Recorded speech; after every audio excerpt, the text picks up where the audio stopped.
Exercise 1.3 का पहला question है, सिद्ध कीजिए कि √5 एक अपरिमेय संख्या है। √5 को हमें अपरिमेय संख्या प्रूफ करना है, ठीक है। तो इसके लिए हम इसका उल्टा मानकर चलेंगे, मान लेंगे कि ये परिमेय संख्या है, ठीक है। तो चलो सिद्ध करते हैं। माना √5 एक परिमेय संख्या है, ठीक है, परिमेय संख्या है, ठीक है।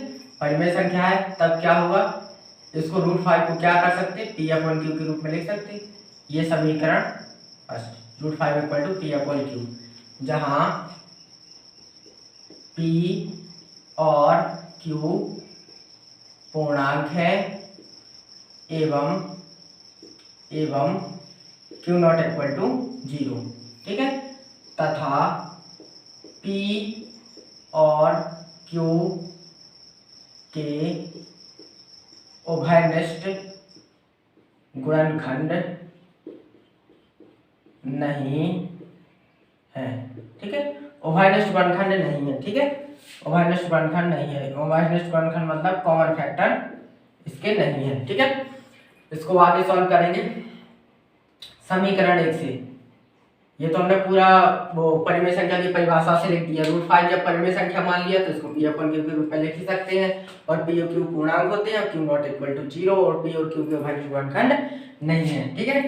तो समीकरण 1 से, समीकरण 1 क्या है, √5 = P/Q। दोनों पक्षों का वर्ग करने पर, दोनों पक्षों का वर्ग करने पर, ठीक है। इसका वर्ग करेंगे तो ये रूट से बाहर निकाल आएगा, इसका वर्ग करेंगे तो ये P² हो जाएगा, इसका वर्ग करेंगे तो ये Q² हो जाएगा। ये मैं डिवाइड में है तो सीधे यहाँ मल्टीप्लाई में आएगा 5 के साथ में, तो 5Q² = P²। ये इक्वेशन सेकंड।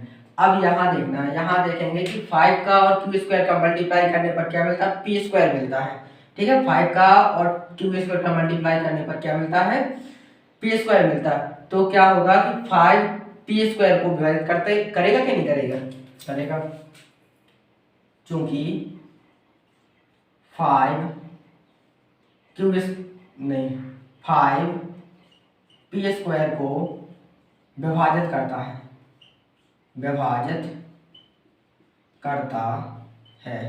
तब देखो इस प्रश्नावली के पहले एक थ्योरम है, ठीक है। यदि P A² को विभाजित करता है तो P A को भी विभाजित करेगा, ठीक है। क्या है, P A² को विभाजित करता है, यानी कि A के वर्ग को विभाजित करता है, तो P A को भी विभाजित करेगा, ठीक है। तो ठीक इसी प्रकार यहाँ पर करना, 5 P² को विभाजित करता है तो क्या होगा, 5 P को भी विभाजित करेगा, ठीक है।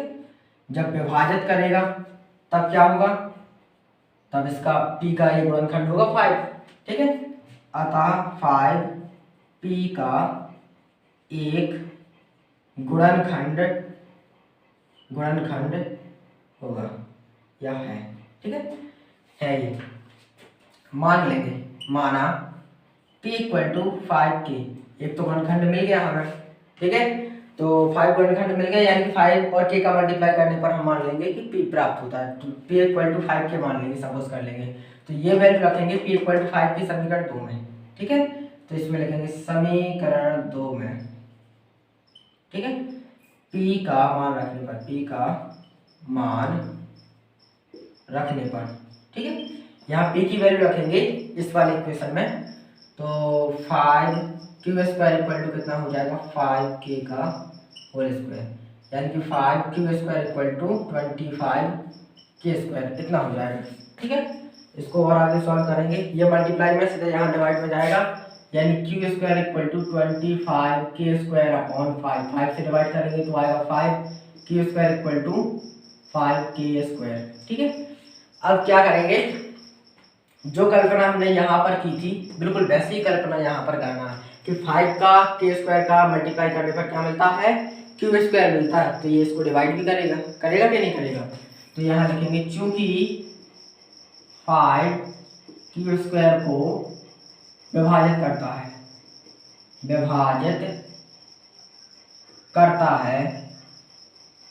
ठीक है, तब 5 Q को भी विभाजित करेगा, ठीक है, विभाजित करेगा, Q को विभाजित करेगा। तो यहाँ लिख देंगे अतः 5Q का एक गुणनखंड है, ठीक है।